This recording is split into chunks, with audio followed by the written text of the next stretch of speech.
Saudara Komisi Pemberantasan Korupsi bilang pihaknya tidak mengambil alih penanganan perkara dugaan 3 kasus korupsi besar yang kini tengah diusut Polri. Hal ini disampaikan Deputi Bidang Penindakan dan Eksekusi KPK Asep Guntur Rahayu.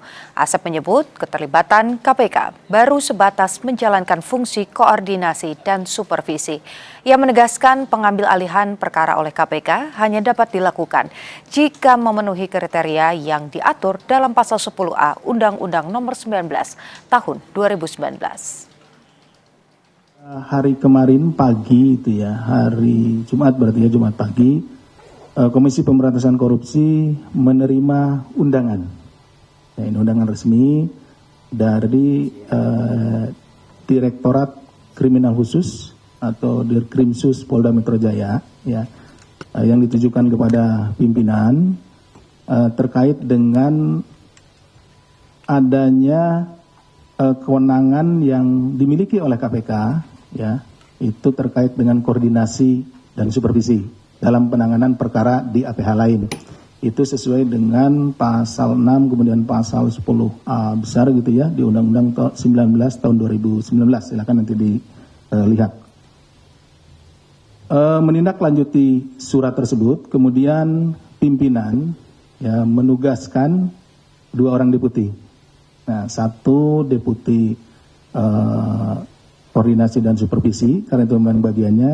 Yang kedua adalah deputi penindakan dan eksekusi, saya sendiri. Jadi kami menghadiri undangan tersebut sesuai dengan surat tugas yang diberikan oleh pimpinan kepada kami menjawab dari surat undangan.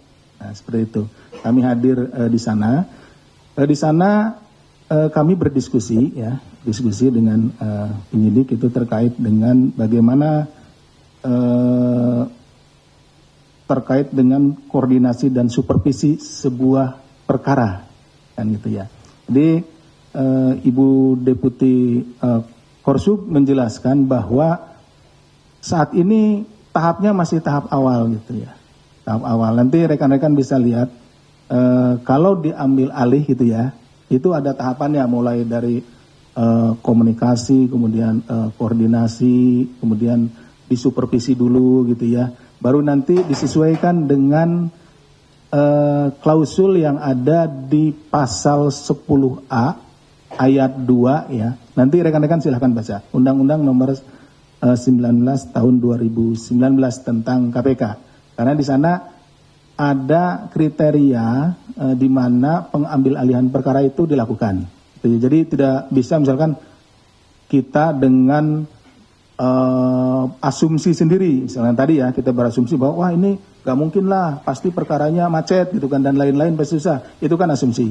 Nah, kita harus menghargai seluruh upaya yang dilakukan oleh aparat penegak hukum dalam melaksanakan penegakan hukum tindak pidana korupsi, baik dalam hal ini oleh kepolisian, Portas Tipikor dengan Direktorat Krimsus Polda Metro Jaya maupun oleh Kejaksaan Agung nantinya, karena mereka dalam penanganan perkaranya kan ada 2 ini gitu ya, 2 atap. Kalau di KPK kan 1 atap di mana penyidik dan jaksanya ada di dalam 1 lembaga, gitu seperti itu. Nah, tentunya kami melihat dan memandang bahwa baik kepolisian maupun kejaksaan itu pasti akan melaksanakan tugasnya secara profesional gitu ya, profesional sehingga pelaksanaannya akan berjalan dengan baik dan lancar. Nah, jadi kalau ini kan baru tahap awal gitu, tahap awal. Jadi kita hanya berdiskusi seputar itu. Nah, kemudian setelah berdiskusi, rupa-rupanya mungkin tidak perlu lagi penjelasan kami disampaikan melalui konvers gitu ya, seperti itu. Cukup dijelaskan kepada penyidik yang ada di sana. Sehingga pada saat konvers kami tidak lagi perlu menjelaskan hal itu. Jadi cukup dijelaskan kepada penyidiknya. Demikian mungkin.